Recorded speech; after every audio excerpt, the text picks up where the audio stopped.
year is 1945. World War II has just ended, yet the fog has still not cleared. Tension is rising between the two nations, the Soviet Union and the U.S. Once allies, they worked together during World War I, but now there was trouble between them. Many countries with power were economically and militarily challenged after World War II.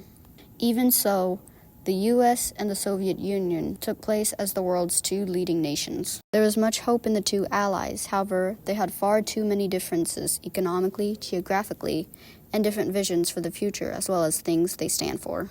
The U.S. did not recognize the Soviet's communist government until 16 years after the revolution. Not only that, but Joseph Stalin had been an ally of Hitler's for a while and only supported the Allies after Hitler had invaded the Soviet Union in June 1941. The U.S. had also delayed attacking the Germans in Europe and had kept its development of the atomic bomb a secret. This was revealed at one of a series of conferences which originally had the goal of promoting cooperation among the Allies.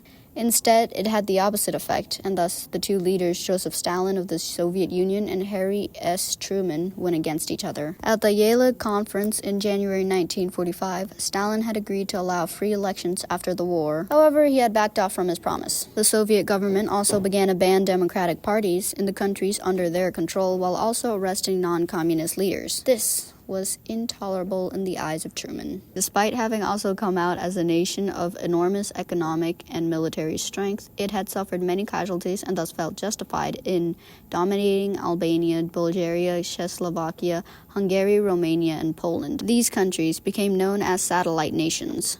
In 1946, Stalin had announced that another war was inevitable due to the incompatibility between communism and capitalism. The United States took this as a direct challenge.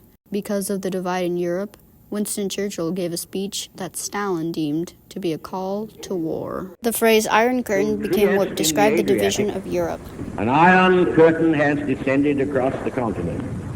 Although the United Nations was meant to prevent the war that Stalin had predicted, the United Nations became another sort of battleground. This happened because every member nation has a voice. It was originally made up of 11 nations and was later expanded to 15. Only 5 of them had permanent memberships. These 5 being China, France, the Soviet Union, the United Kingdom, and the U.S. Because each power was allowed to veto the discussion of any issue, the Soviets vetoed more than 20 issues brought before the Council. No other member of the Security Council used a single veto during that period. This veto issue continued for the next few decades, further increasing the tension between the United States and the Soviet Union.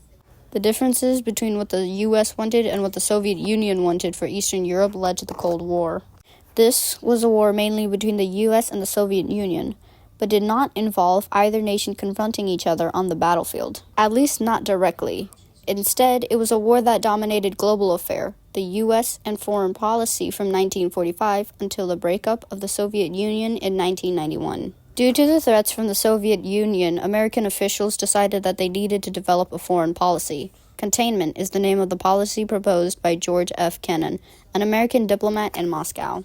Containment meant that they would take measures in order to prevent communism from expanding to other countries. It started off with the U.S. financially aiding the countries who were to be influenced by communism, but slowly delved to military intervention. This act also established the Central Intelligence Agency. Truman tested the new containment policy almost immediately in Europe. The Truman Doctrine is the policy for the U.S. supporting people around the world who are fighting against outside forces trying to take over their government. When winter 1946 through 1947 came, it was the most bitterest in several centuries, and so the Marshall Plan was enacted to help countries suffering from the winter. The plan even extended its hand to help Stalin. However, he refused to accept any assistance from the U.S. The western part of Berlin, which had been occupied by the French, British, and Americans, was surrounded by Soviet-occupied territory. There was no written agreement with the Soviets guaranteeing free access to Berlin, and so Stalin took the chance to swipe it away and take it for himself and closed all highway routes into West Berlin. Because of that, no food or fuel could reach that part of the city. In retaliation to that, Americans and British officials started the Berlin aircraft. Because of this, the Soviet Union lifted the blockade because it wasn't doing what it was supposed to anymore. Within the same month, the western part of Germany officially became the Federal Republic of Germany. Then a few months later, the Soviet Union created the German Democratic Republic. Western Europeans were afraid of Soviet aggression, and so they pledged NATO, North Atlantic Treaty Organization. For more than a decade before the war, Chinese communists struggled against the nationalist government of Chiang Kai-shek. When the Japanese invaded China in 1937, the two sides decided to join in against the invader, with the U.S. supporting Chiang. After more than 20 years of struggle, the communists ruled all of mainland China. They established a new government of China, and the U.S. refused to accept China as a true government. American policy favored the nationalists because they opposed communism. The United States sent $2 billion worth of military equipment and supplies. When the defeated Japanese left China at the end of World War II, cooperation between the nationalists and the communists ceased. Because of the Soviets' domination of Eastern Europe and the communist takeover of China, the American public was afraid. The fear of communism became prevalent, and it became known as the Red Scare. Because of that, the government began to investigate their employees for disloyalty and communism, and it even went to Hollywood, as celebrities who were thought to be communists were blacklisted. HUAC was the agency to investigate celebrities. HUAC went to Hollywood actors to question them if communists had infiltrated the industry. Those who were testified and supported the idea that communists had infiltrated the industry were deemed friendly, and those that refused to testify, despite being called in, were called unfriendly. They were known as Hollywood 10, as they were the only 10 who did not cooperate with HUAC and were thus sent to prison for it. The McCarran Act was an act that required all communist organizations in the U.S. to register with the federal government, and the Venona Project was made to decode messages. The Venona Project in particular intensified the fear and tension of the era due to their aggressive and extreme investigative methods. Another big fear during the Red Scare was the fear of communist spies among them. As such, accusations were thrown left and right, like it was the Salem witch trials. One notable example would be Alger Hiss, who was accused of being a communist spy, even though he claimed that he wasn't. He was still arrested, but he was far from being the last, as the Rosenbergs were also accused of being communist spies. Of course, they denied the claims, and they were basically like, it's because I'm Jewish, isn't it?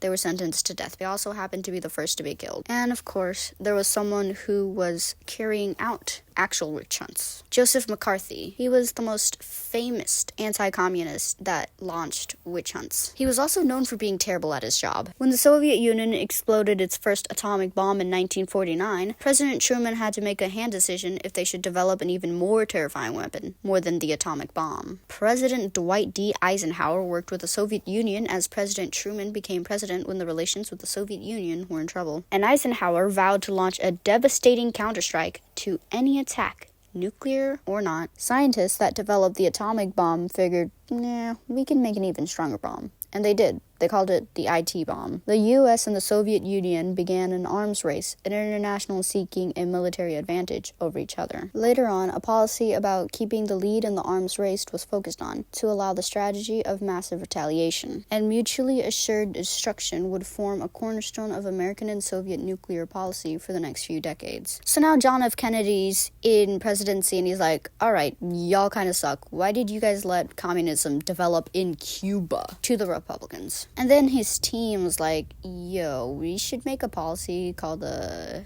flexible response. It's basically broadening the range of options by strengthening and modernizing the militant's ability to fight a non-nuclear war. And he was like, yeah, sounds pretty cool. Yeah, we should do that. And that's what they did. Also, Vietnam is in half. Ho Chi Minh leads the communist side, and Ngo Dinh Diem leads the democratic side. President Eisenhower proposed a theory called the domino theory, which means that if one country fell to communism, then, the countries next to it would also fall to communism. Just like, dominoes. Anyways, John F. Kennedy dies. But good news, he has a successor, Lyndon Baines Johnson, and his successor continued his policies. Because of a revolutionary leader named Fidel Castro, who openly declared himself communist and welcomed aid from the Soviet Union, President Eisenhower cut off diplomatic relations with Cuba. Eisenhower then proceeded to give the CIA special permission to secretly chain Cuban exiles for an invasion of Cuba.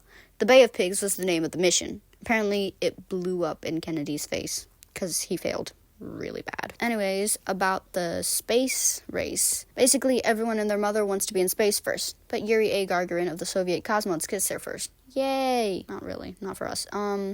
Kennedy, obviously, does not like that, and he wants to best the Soviets by being the first country to send a man to the moon. And it does happen.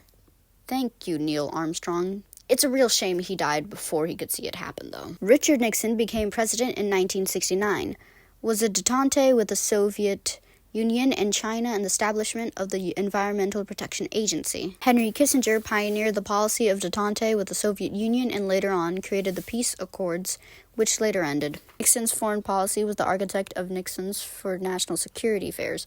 Kissinger became Nixon's Secretary of State, promoted a philosophy known as realpolitik. Together, both Nixon and Kissinger believed in realpolitik, and they adopted a better approach in dealing with communist nations, and called a policy detente aimed to ease Cold War tensions. Together, both Nixon and Kissinger believed in realpolitik, and they adopted a better approach in dealing with communist nations, and called the policy detente aimed to ease Cold War tensions. A former policy of containment, which refused to recognize the major communist countries, later was created. The Soviet Union and China broke the ties in 1960. Nixon's visit had U.S. TV crews flooding American living rooms with film clips of Nixon at the Great Wall of China, at the Imperial Palace, and toasting the top communist leaders at state leaders. The leader of the Soviet Union, Gorbachev, encouraged people of East Germany and Eastern Europe to go their separate ways. In Poland, workers have been calling for an economic changes in which people in Poland, their recognition is more than an economic victory. The end.